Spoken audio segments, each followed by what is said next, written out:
நேயர்களுக்கு வணக்கம். நான் உங்கள் டாக்டர் ராஜலட்சுமி, சித்தா பிசிஷியன். இந்த பதிவுல நம்ம ஒரு அற்புதமான மூலிகை சார்ந்த பழம் பார்க்க போறோம். என்ன அப்படின்னு பாத்தீங்கன்னா பப்பாளி. ஆக்சுவலா பப்பாளி அப்படிங்கிறது நம்ம நாட்டோட ஆரிஜின் கிடையாது, இது அமெரிக்கன் ஆரிஜின் தான். அதுக்கப்புறம் நம்ம நாட்டுகளுக்கு எப்படி வெளிநாட்டில் உள்ளவர்கள் படையெடுத்து வந்தார்களோ அந்த மாதிரி நம்ம பிலிப்பைன்ஸ்குள்ள நம்ம ஊரில் வந்ததுதான் பப்பாளி. எங்க இருந்து வந்தா என்ன நல்லது அப்படின்னா கண்டிப்பா நம்ம எடுத்துக்கலாம். ஏன் இதற்காக சொல்றேன் அப்படின்னு பாத்தீங்கன்னா, பப்பாளிய பத்தி சித்தர்கள் பெருசா மேற்கோள்கள் எதுவும் காமிக்கல, பாடல்கள்ல சொல்லப்படல.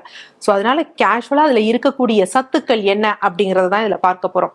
பப்பாளியை பொறுத்த வரைக்கும் அதுல பயன்படாத பகுதிகள் அப்படின்னே இல்லைன்னு சொல்ல முடியாது. சோ அந்த பப்பாளி பழமும் நமக்கு மருத்துவ குணமுடையது, பப்பாளியோட காயும் மருத்துவ குணமுடையது, அதுல இருக்கக்கூடிய விதையும் மருத்துவ குணமுடையது. நீங்க யூஸ்வலா பப்பாளி விதை எடுத்தீங்கன்னா விதையை சுத்தி பாத்தீங்கன்னா ஒரு குளகுளத்த தன்மையுள்ள ஒரு இது இருக்கும், அதுவும் பயன் தரக்கூடியது. இப்படி பாத்தீங்கன்னா பல பயன் தரக்கூடியது இந்த பப்பாளி. இதோட பழம் அப்படிங்கிறது பாத்தீங்கன்னா இனிப்பு, வெப்பம். இந்த பழம் ஆனாலும் சரி, காய் ஆனாலும் சரி, இது வெப்பம் வீரியம் உடையதுதான். ஆனா பழம் இனிப்பு இருக்கும். விதை மற்ற உறுப்புகள் நான் சொன்னது என்ன அப்படின்னா கசப்பு, கார்ப்பு அந்த மாதிரி இருக்கும். சோ பப்பாளி அப்படிங்கிறது சூட்டுக்குரிய ஒரு விஷயம்தான். இந்த பப்பாளியை பற்றி மேலை நாடுகள் பழங்கள்னாலும் இதுல இருக்கக்கூடிய சத்துக்கள் நம்ம அதாவது வைடா என்ன அப்படின்னா இந்த பப்பாளி செரிமானத்தை உண்டு பண்ணும். அதே மாதிரி ருது உண்டாக்கி அப்படின்னு சொல்லுவாங்க, அதாவது மாதவிடாய் வராமல் தடங்கள் பட்டு இருக்கு பாத்தீங்களா, அவங்களுக்கு ஹெல்ப் பண்ணும். அப்புறம் அனிமிக் கண்டிஷன், ஏன்னா இதுல இரும்பு சத்துக்கள்லாம் இருக்கு. குறிப்பாக சர்க்கரை நோயாளிகளுக்கு சில பழங்கள் நம்ம அட்வைஸ் பண்ண முடியாது. சோ அவர்களுக்கு இந்த பப்பாளி இதெல்லாம் நல்ல பயன் தரும். ஏன் இது பப்பாளியை ரொம்ப எல்லாற்றுக்கும் பிராடா சொல்றோம்னா, எந்த ஒரு உணவு, எந்த ஒரு மூலிகை, எந்த ஒரு பழம் எதுவானாலும் செரிமானத்தை சீர்படுத்துதோ அது உடலில் இருக்கக்கூடிய அத்தனை நோய்களையும் சீர் செய்யும் தன்மை அதற்கு உண்டு. யூஸ்வலா இந்த பப்பாளியை நம்ம செரிமானத்துக்கெல்லாம் யூஸ் பண்ணுவோம். இதுல விட்டமின் ஏ, ஏன்னா அதோட நிறம்கே விட்டமின் ஏ சத்து மற்ற பழங்களை விட, மற்ற உணவுகளை விட இந்த பப்பாளியில ஜாஸ்தியா இருக்கும். ஸோ விட்டமின் ஏ நல்லா இருந்ததுன்னா நம்ம கண்கள், ஸ்கின் எல்லாத்துக்குமே அது ரொம்ப நல்லது. இது செரிமானத்திற்கும் ஒரு சிறந்த உணவு அப்படின்னு சொல்லலாம். எப்படி நம்ம இதை எடுத்துக்கணும் அப்படின்னா, யூஸ்வலா பப்பாளி பழம் இருக்கு பாத்தீங்களா, இது என்ன பண்ணணும், நல்லா உலர்த்திக்கணும், ட்ரை பண்ணிக்கணும்.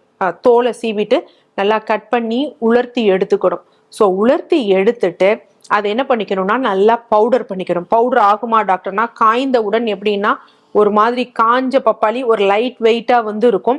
நீங்க அதை நார்மலாவே இந்த காஞ்சதை ஒரு தெர்மோகோல் மாதிரி ஆயிடும்.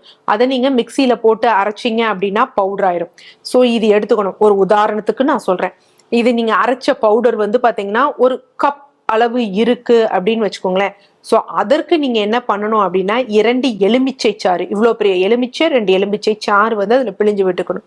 அதே மாதிரி இந்துப்பு இருக்கு பாத்தீங்களா, இந்துப்பு ஒரு சின்ன ஒரு 2 கிராம் அதுல மிக்ஸ் பண்ணிக்கணும். இதெல்லாம் நல்லா மிக்ஸ் பண்ணிட்டு யூஸ்வலா குளிகைகளா செஞ்சுக்கணும் அப்படின்னு சொல்லுவாங்க. சோ குளிகை அப்படிங்கிறது எவ்வளவு இருக்கும் அப்படின்னா, நம்ம சுண்டக்காய் இருக்கு பாத்தீங்களா, சின்ன சுண்டக்காய் அந்த அளவுல இருக்கும். சோ அந்த மாதிரி செஞ்சு நல்லா ட்ரை பண்ணி ஒரு கண்ணாடி பாட்டில்ல போட்டு வச்சுக்கணும். ஸோ போட்டு வச்சுட்டு நமக்கு எப்பொழுது தேவையோ, நமக்கு யூஸ்வலா எனக்கு வயிறு பொறுமல் ஏற்படும், அதே மாதிரி இந்த கால் பிளாடர் எடுத்தவங்க இருக்காங்க பாத்தீங்களா, அவங்களுக்கு அந்த பித்த நீர் முறையா கான்சென்ட்ரேட் ஆகி வராததுனால சில சமயம் திடீர்னு பாத்தீங்கன்னா அவங்களுக்கு டயரியா இருக்கும், திடீர்னு பாத்தீங்கன்னா மலச்சிக்கல் இருக்கும். அவங்க எல்லாம் என்ன பண்ணலாம்னா டெய்லி 2 சாப்பிட்ட பிறகு அதை வெந்நீர்ல எடுத்துக்கிட்டாங்க அப்படின்னா அந்த டைஜஷன் அப்படிங்கிறது இன்னொன்று என்ஹான்ஸ் பண்ணும். ஸோ அதனால பப்பாளி பழத்துல நம்ம எடுத்துக்கலாம், அது பிளைண்டா எந்த பிரச்சனையும் கிடையாது. பட் ஒரே ஒரு விஷயம் என்ன அப்படின்னா, பப்பாளியை பொறுத்த வரைக்கும் என்ன சொல்லுவாங்க அப்படின்னா, பப்பாளி பழம் சாப்பிட்டோம் அப்படின்னா கன்சீவ் ஆக மாட்டாங்க, இல்ல அபார்ஷன் ஆயிரும். அதற்குரிய ஒரு ஆராய்ச்சி தரவுகள் எதுவுமே இல்லை. பட் எதுவுமே ஒரு லிமிட்டட், ஏன்னா இது இனிப்பா இருந்தாலும் வெப்ப வீரியம் சார்ந்தது. சோ அப்ப என்ன அப்படின்னு பாத்தீங்கன்னா, ஒரு பீஸ், ஒரு நீளமா இருக்கக்கூடிய அந்த துண்டுன்னு சொல்லுவாங்க பாத்தீங்களா, கீத்து, அது ஒண்ணு சாப்பிடலாம். ஓகே, சோ நிறைய கன்சியூம் பண்றது அது கண்டிப்பா ஒரு ஆபத்தான விஷயம். அடுத்து சர்க்கரை நோயாளிகளும் சாப்பிடலாம் நம்ம சொல்லியிருக்கோம். இருப்பினும் அது என்ன அப்படின்னு பாத்தீங்கன்னா வெப்ப வீரியம் உடையது. சோ இது பிளட் சுகர் லெவல ரைஸ் பண்ணலைனாலும் ஓரளவுக்கு மேல ஜாஸ்தியா நம்ம எடுத்தோம் அப்படின்னா, டயபெட்டிக் பேஷண்ட்டுக்கு என்ன அப்படின்னா வெள்ளைப்படுதல், இல்ல மெனோபாஸ் ஆனவங்களுக்கு லைட்டா வெஜைனல் ப்ளீடிங், ஸ்பாட்டிங் வரும். ஸோ இவங்க 2 பேர் மட்டும் ரொம்ப கேர்ஃபுல்லா ஒரே ஒரு துண்டு சாப்பிடலாம். பப்பாளி பழம் யாருக்கு யூஸ்வலா இந்த மெடிக்கல் ரீனல் டிசீஸ்ன்னு சொல்லுவாங்க, கிட்னி ஃபெயிலியர் ஆனவங்களுக்கு எந்த பழம் எடுக்கிறது, ஏன்னா அவங்களுக்கு அனிமியா ரத்த சோகைங்கிற ஒரு தொந்தரவு இருக்கும். அதனால எதை எடுக்கிறது, என்ன ஃபுட்டை கொடுக்கறது, யூஸ்வலா இன்க்ரீஸ் பண்ணக்கூடிய சில பழங்கள் உணவு முறைகள் சொன்னா அது கிட்னியோட ப்ராப்ளத்தை அதிகமா இன்க்ரீஸ் பண்ற மாதிரி இருக்கும். அவர்களுக்கு ஒரு சிறந்த தேர்வு அப்படின்னு பாத்தீங்கன்னா பப்பாளி பழம். ஸோ அவங்க எல்லாம் இதை எடுக்கலாம். அடுத்து பப்பாளி இலை சாறு. இந்த டெங்கு டயத்துலயும் சரி, அதே மாதிரி இந்த கோவிட் டயத்துலயும் சரி, கொஞ்சம் யாருக்கெல்லாம் வந்து இந்த பிளேட்லெட்ஸ் இந்த மாதிரி பிரச்சனைகள் வந்து இருக்குதோ, பிளேட்லெட் ரொம்ப குறையுதோ அவர்களுக்கு வந்து தெரிஞ்சிருக்கும். கண்டிப்பா பப்பாளி இலைச்சாறு நல்ல பயன் கொடுக்கும். ஆராய்ச்சி தரவுகளும் நிறைய இருக்கு, நீங்க வேணும்னா நெட்ல போய் பார்த்துக்கலாம். ஸோ இது எப்படி எடுக்கணும்னா பப்பாளி இலையோட சாறு ஒரு 25 ml வந்து எடுக்கணும். 7 நாட்கள் தொடர்ந்து எடுத்துட்டு நீங்க பிளேட்லெட்ஸை வந்து செக் பண்ணி பார்த்தீங்க அப்படின்னா கண்டிப்பாக வந்து உங்களுக்கு அது நார்மலா இருக்கும். அண்மை காலமாக நமது மருத்துவமனையில கன்சல்டேஷன் வர்றவங்களுக்கே என்ன அப்படின்னா ஏசிம்டமேட்டிக் எந்த ஒரு சிம்டம்ஸும் இருக்காது. பாத்தீங்கன்னா அந்த பிளேட்லெட்ஸ் குறைஞ்சிட்டே வரும். அதற்குரிய காரணம் அண்மையில ஏன் அப்படி குறையுது அப்படிங்கிறது தெரியல. ஸோ அவர்களுக்கு இதை அட்வைஸ் பண்ணி பண்ணும் பொழுது அது நல்ல இன்க்ரீஸ் ஆகுது. ஸோ இது ரெண்டும் நமக்கு காமனா தெரிஞ்ச விஷயம். 3வது விஷயம் என்ன அப்படின்னு பாத்தீங்கன்னா, இந்த பப்பாளி இருக்கு பாத்தீங்களா, அதோட விதை. ஸோ இந்த பப்பாளியோட விதை வந்து பெருசா வந்து நம்ம கான்சென்ட்ரேட் பண்றது இல்லை. யூஸ்வலா பப்பாளி விதை வந்து என்ன அப்படின்னா இந்த அடல்ட்ரண்ட்ல தான் யூஸ் பண்ணுவாங்க. மிளகு இருக்கு பாத்தீங்களா, மிளகோட சேர்த்து இந்த பப்பாளி விதையை வந்து கலந்து வைப்பாங்க. ஆனா யூஸ்வலா மிளகு எவ்வளவு நன்மை பயக்கக்கூடியதோ அதே மாதிரிதான் இந்த பப்பாளி விதையும் நன்மை பயக்கக்கூடியது.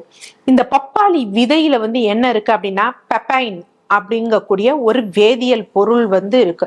ஸோ இந்த வேதியியல் பொருள் எதற்கு ரொம்ப முக்கியம் அப்படின்னா கட் ஹெல்த் அப்படின்னு வந்து சொல்லுவாங்க. ஸோ அந்த கட் ஹெல்த்தை வந்து சீராக்கணும். கட் அப்படிங்கிறது என்ன அப்படின்னா நம்ம சிறுகுடலை தாண்டி பெருங்குடல் இருக்கு பாத்தீங்களா, அந்த பெருங்குடல்ல தான் நமக்கு தேவையான நல்ல பாக்டீரியாஸ்லாம் அங்கதான் இருக்கும். நம்ம எதெல்லாம் நம்ம சத்து நம்ம உடம்புல இருந்து எஸ்கேப் ஆகி போச்சோ அதெல்லாம் கொஞ்சம் ரிட்டைன் பண்ணி வைக்க வேண்டிய தன்மை வந்து இந்த பெருங்குடலுக்கு தான் உண்டு. பட் நம்ம நோய்களுக்கு பெரும்பான்மையான காரணம் வந்து இந்த பெருங்குடல் தான். ஸோ அதை சீர் பண்ணக்கூடிய தன்மை வந்து இதுல இருக்கு. அதே மாதிரி இதுல உள்ள சில வேதியியல் பொருள்கள் கேன்சர் செல்கள் அபரிதமா வளருது பாத்தீங்களா, அதை வந்து தடுக்கக்கூடிய தன்மையும் இருக்கு. ஸோ யாருக்கு ஒரு கட் ஹெல்த் நல்லா இருக்கோ கண்டிப்பாக அவர்களுக்கு நோய் எதிர்ப்பு சக்தி நல்லா இருக்கும். அதே மாதிரி நம்ம உடம்புல தாபிதம் ஏற்படுது பாத்தீங்களா, அவர்களுக்கு நல்லா இருக்கும். அப்ப இது ரெண்டையும் பாத்தீங்கன்னா இப்ப அண்மை காலமா அதிகமா இருக்கக்கூடிய பிரச்சனை என்னன்னா ஆட்டோஇம்யூன் டிசார்டர், முடக்குவாதம், சொரியாசிஸ், இந்த மாதிரி ஆட்டோஇம்யூன் டிசார்டர் இருக்கவங்களுக்கு இது பயன் தரக்கூடிய ஒரு விஷயமா இருக்கு. கல்லீரலுக்கு ரொம்ப நல்லது, உடல் பருமனுக்கு நல்லது. இந்த மாதிரி பல கட் ஹெல்த் நல்லா இருந்தாலே வரிசையா நம்ம சொல்லிக்கிட்டே போகலாம். ஆனா இதுல ஒரே ஒரு கான்ட்ரவர்சியான ஒரு விஷயம் என்ன அப்படின்னு பாத்தீங்கன்னா, இது வந்து ஒரு நேச்சுரல் கான்ட்ரசெப்டிவ் அப்படின்னு வந்து சொல்றாங்க. என்ன அப்படின்னு பாத்தீங்கன்னா இயற்கையான ஒரு கருத்தடை மூலிகை அப்படின்னு வந்து சொல்றாங்க. பட் அதற்கு பெருசான ஆராய்ச்சி தரவுகள் நான் தேடி பார்த்தேன், கிடைக்கல. இருந்தாலும் ஒரு குழந்தைக்காக ட்ரை பண்றோம் அப்படிங்கிறவங்க மட்டும் இதை வந்து எடுத்துக்கொள்ள வேண்டியதில்லை. இல்ல நான் ஒபிசிட்டியா இருக்கேன், எனக்கு இந்த மாதிரி பிரச்சனையெல்லாம் இருக்கு, டாக்டர் வந்து சொல்லியிருக்காங்க என்னோட வெயிட்டை குறைச்சிட்டு அப்புறம் கருத்தரிக்கணும் அப்படின்னு. ஸோ அவர்கள் இதை எடுக்கும் வரைக்கும் வந்து கருத்தரிக்கிற பிளானிங் இல்லாம வெயிட் எல்லாம் குறைச்சிட்டு பெர்ஃபெக்ட் ஆன பிறகு அதுக்கப்புறம் இதை வித்ட்ரா பண்ணிடணும். ஸோ அதனால என்ன அப்படின்னு பாத்தீங்கன்னா பழத்தின் பயன் வந்து நமக்கு தெரிஞ்சது, இலையினோட அருமையும் தெரிஞ்சது. பட் அதை எல்லாம் மீறி நமக்கு நன்மை தரக்கூடியது பப்பாளி விதை தான். இந்த பப்பாளி விதையை எப்படி வந்து நம்ம சாப்பிடலாம் அப்படின்னு பாத்தீங்கன்னா, நார்மலாவே பப்பாளி விதை இருக்கு பாத்தீங்களா, அதை அப்படியே நம்ம பழங்கள்ல இருந்து எடுத்த உடனே ஒரு ஸ்பூன், அதுக்காக ரொம்ப எடுக்கக்கூடாது, ஒரு ஸ்பூன் என்ன செய்யணும் வாயில போட்டு மென்னு நல்லா சாப்பிடணும். இது கண்டிப்பா கசப்பு சுவை இருக்கதான் செய்யும். ஆனா அதை சாப்பிட்டுட்டு அதுக்கப்புறம் பழங்கள் சாப்பிடலாம், அது பயன் தரும். இல்ல பவுடர் பண்ணி ஒரு ஸ்பூன் சாப்பிடலாம். இல்ல இந்த இதை வந்து நம்ம யூஸ்வலா சாலட் மாதிரி ஏதாவது செய்யறோம் பாத்தீங்களா, அது இல்ல ஷேக் மாதிரி ஸ்மூத்திஸ் எல்லாம் செய்யறப்ப இதோட பவுடரை வந்து கலந்துக்கலாம். அவ்வளோ வந்து இது நன்மை பயக்கக்கூடிய ஒரு விஷயம். பட் எதுவா இருப்பினும் அளவுக்கு மிஞ்சினால் அமிர்தமும் நஞ்சுங்கிற மாதிரி அளவான முறைகள்ல எடுத்துட்டோம் அப்படின்னா பப்பாளி போன்று ஒரு சிறந்த பயன் தரக்கூடிய பழம் வேறு எதுவும் இருக்கக்கூடாது. ஏன் அப்படி சொல்றேன்னா கிட்னி ஃபெயிலியர் பேஷண்ட்ஸ்க்கே நம்ம அட்வைஸ் பண்ற அளவுக்கு அந்த பழங்கள் இருக்கும் பொழுது அதை எடுத்துக்கலாம். பட் குழந்தை பிறப்புக்குன்னு நம்ம ட்ரை பண்றோம் அப்படிங்கிறவங்க மற்றும் மருத்துவரின் ஆலோசனையின் பேர்ல எடுத்துக்கோங்க. நன்றி.